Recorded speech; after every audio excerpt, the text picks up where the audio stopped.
¿Qué tal, amigos cibernautas? Muchas gracias por seguirme en este espacio dedicado a la aventura y la exploración urbana, así como hacer grandes recorridos a través de la historia para comprender mejor el México en el que vivimos hoy. Y hoy trayéndoles una historia más relacionada con las pandemias, es la que se vivió en el mes de agosto, en este mes de agosto, sí, pero de 1833.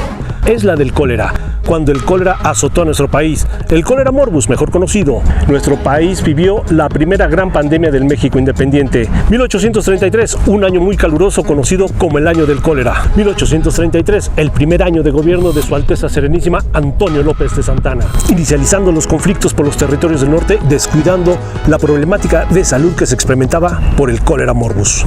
Por tal razón es que me gustaría que comenzáramos por conocer el entorno sociopolítico por el cual atravesábamos en aquel tiempo. Pero si te gustaría ganarte un gran premio, te recomiendo que te quedes hasta el final de este video para que te diga qué es lo que necesitas saber para que te puedas ganar ese gran premio. Y hablando de pandemias, pues no bajemos la guardia ante esta que estamos experimentando por el COVID-19. No dejemos de estar usando nuestro cubrebocas, que es de la manera en que yo me voy a contarles esta gran historia. Considerando una de las pandemias más descuidadas por los gobiernos mexicanos, quizás sea la del cólera de 1833, siendo absolutamente abandonada y descuidada por el gobierno de Su Alteza Serenísima Antonio López de Santana, y de la cual se calcula la muerte de unas 30,000 personas en lo que es considerada la primera pandemia del México independiente, aunque todavía siendo muy pisoteada y frágil nuestra soberanía. Cuando cae el cólera y pega el cólera en la Ciudad de México, la Iglesia aprovecha la enfermedad para atacar a Gómez Farías. Que esa epidemia era culpa de Gómez Farías porque Dios. Y a lo largo de este docureportaje seremos ilustrados por el académico, escritor e investigador y docente José Luis Trueba Lara. Así que sigue con nosotros si quieres saber lo que se decía en aquel tiempo sobre el cólera morbus.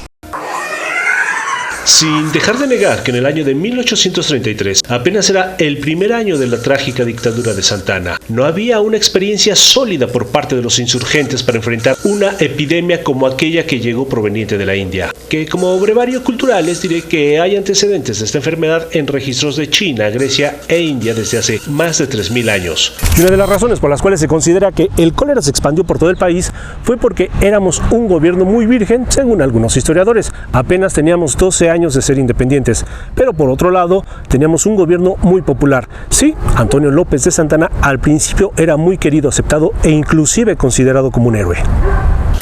Si bien Santana se consideraba ambiguo y contrastante por haber servido a las diversas corrientes políticas de aquel entonces, ya sean realistas, monárquicos del gobierno virreinal, republicanos, federales y o conservadores, Su Alteza Serenísima habíase ganado simpatías por apoyar a Vicente Guerrero para la presidencia, así como haber expulsado a los últimos españoles peninsulares, además de haber enfrentado y venciendo en Tampico a tropas españolas que en 1829, comandadas por el brigadier Isidro Barradas, buscaron reconquistar a México. Eran los enemigos que no reconocían la independencia de 1821, que iniciaron el movimiento de 1810 por el cura Hidalgo.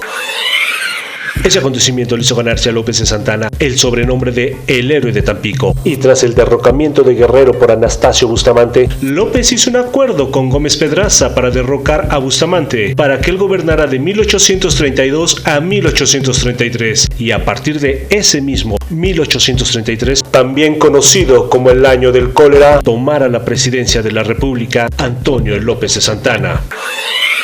De estas epidemias es que son más o menos recurrentes, no se acaban de una vez.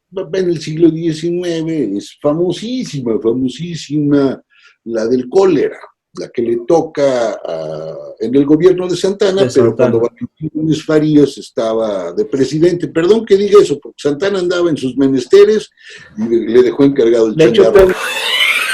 Tal vez ya estaría por demás decirles que todos sabemos que 13 años después, este presidente dictador perdiera y malvendiera más de la mitad del territorio mexicano por abusivos y expansionistas yanquis. No obstante, los años de gobierno de Antonio López de Santana no fueron consecutivos. Al parecer, él no estaba buscando el poder y la riqueza, sino la gloria y la grandeza. Es por eso que se perfiló en muchas batallas, incluyendo las del norte, que como todos sabemos, perdió más de la mitad del territorio nacional. Quizás quería ser recordado como Alejandro Magno, Napoleón o Julio César, descuidando de esta forma la pandemia por el cólera morbus, dejándolo todo en manos de su vicepresidente Valentín Gómez Farías. para el siglo XIX no hay servicio de agua. Es decir, la idea de que voy a la cocina y abro la llave, ni más, eso no había de eso. Okay. El baño, esta cosa, esa bonita costumbre que tenemos de meternos a la regadera y tal, no había tal cosa. Okay. ¿Qué pasa? En una ciudad muy, muy sucia, sin servicios públicos o con servicios públicos muy debilitados, vamos, tan debilitados que los principales recogedores de basura eran los perros, los puercos y los opilotes, y no estoy echando desmadre, es en serio, o sea, ellos eran los que más desechos consumían, y con un gran hacinamiento, porque la gente huye del campo a la ciudad, pues la epidemia, los bichos encuentran un lugar verdaderamente bueno para desarrollarse, y no solo la de cólera, que le toca a Valentín Gómez Farías, sino muchos otros. Lo interesante de la epidemia del cólera no es la magnitud de los muertos, que fueron muchísimos. Tampoco es estas cosas de higiene, de servicios públicos, porque eso lo comparte con muchas otras que ocurrieron en el siglo XIX. Lo que hace peculiar a esa epidemia es que, supongo yo, que es la primera vez que una epidemia tiene un uso político. Como es una época de guerras, cada semana hay un cuartelazo, dentro de 15 días tenemos programado una intervención extranjera, ya sabes, o sea, siempre. ¿Para qué me detengo? Es un momento de gran crisis política. No obstante, por la atención que dedicaron a dichos acontecimientos por la carrera presidencial, ignoraron por completo otro acontecimiento que no tenía que ver con las armas, ni con las corrientes políticas o ideológicas, pero estaba cobrando la muerte de miles de cientos de mexicanos: el cólera. Para agosto de ese mismo 1833, estaba totalmente fuera de control. Gómez Farías era un liberal de a de veras, es decir, es la primera reforma liberal de México la lleva a cabo Gómez Farías en esos momentos. Crea, por decirlo de una manera facilona, para no meterme en muchos límites y no salirme de tema, crea la primera reforma educativa, la laicidad de la educación queda muy clara, en fin, y trae un pleito con la iglesia de a de veras. Cuando cae el cólera y pega el cólera en la Ciudad de México, la iglesia aprovecha la enfermedad para atacar a Gómez Farías. Y dicen en los púlpitos, en todos los sermones, bueno, no todos, sí, siempre todos es una exageración, en muchos sermones se decía que esa epidemia era culpa de Gómez Farías porque Dios, si te metes con Dios te cae, o sea, no, él sí les puede. Dios era el que estaba castigando a los mexicanos por andarse metiendo con la iglesia. Así es que la población entró en pánico. Emigraron de la Ciudad de México a las zonas rurales, generando escasez de alimentos y desnutrición, sacando muchos provecho de la situación, subiendo los precios a todos los comerciantes. Y la gente moría sin control, mientras que el nuevo presidente se enfocaba en generar nuevos impuestos, hasta por el número de ventanas que tuviera tu vivienda. Y de Archivo Los Tamales. Antes de continuar, me gustaría invitarlos a que se inscriban a esta serie de pláticas con el escritor Trueba Lara sobre una historia de la cocina mexicana, con temáticas como la cocina prehispánica, la cocina virreinal, la cocina en el siglo XIX, así como la cocina en tiempos de Don Porfirio y las hambrunas de la Revolución. Ahí está la dirección electrónica para que puedan pedir informes: tallertruebalara@gmail.com. Y en caso de que vean este video ya pasadas estas fechas, pues mantente al pendiente en sus redes sociales o las de un servidor para futuras fechas y talleres, claro, sin dejar de apoyarnos con tu suscripción, seguimiento, comentarios y compartir estos videos. De esa forma, y de acuerdo a registros de templos y panteones, las defunciones aumentaron considerablemente, obteniendo hoy en día de esa base de datos información más sólida, puesto que el gobierno por ninguna de sus juntas de sanidad llevaba un registro adecuado del número de contagios y fallecimientos. Cualquier parecido con la actualidad es mera coincidencia. Incluso Gómez Farías, que era médico, él era médico, como presidente sustituto, como presidente interino, sale a la Ciudad de México y empieza a atender, es decir, digamos, en las mañanas era presidente y en la tarde tenía consultorio público y gratuito. Por más que lo trata de lograr el uso político que se le da al discurso de la epidemia se convierte en algo durísimo. Sí.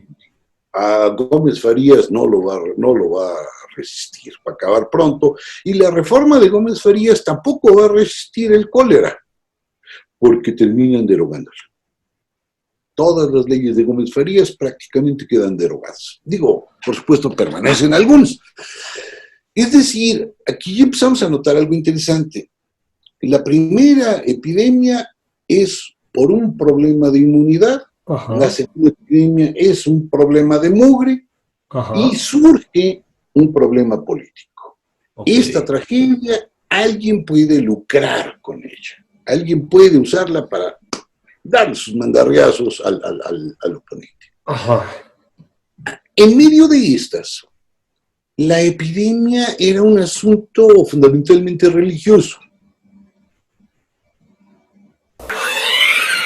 Hasta un año después de los primeros brotes, para cuando el gobierno tomó cartas en el asunto, se considera que el 5% de la población del país había fallecido.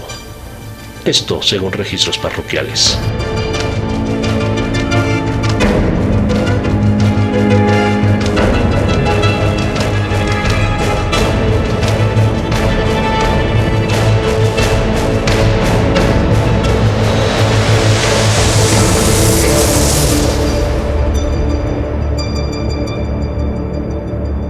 Y así es como Antonio López de Santana pasó de ser amado por todo el pueblo de México a ser odiado, y no solo por su actitud pasiva ante la situación del cólera, sino por haber perdido la mitad del territorio nacional, aunque se dice por ahí que las intenciones expansivas de Estados Unidos era llegar hasta las inmediaciones de la Ciudad de México, lo cual lo contuvo Santana. Es decir, tal vez el Estado de México hasta sería territorio de los Estados Unidos de Norteamérica, pero eso solo es una leyenda en la historia. Pero porque la cultura no tiene por qué ser aburrida, les recomiendo los libros Santana, héroe o villano del Dr. Will Fowler, El cólera de 1833 de Miguel Ángel Cuenya y Elisa Malvido, Cólera y población 1833-1854 de Alicia Contreras y Carlos Alcalá. Y sobre ese gran premio del cual te estaba hablando al principio de este video, pues es muy fácil. Sígueme en mis demás redes sociales, suscríbete a mis canales y ya desde ahorita eres ganador de ese gran premio.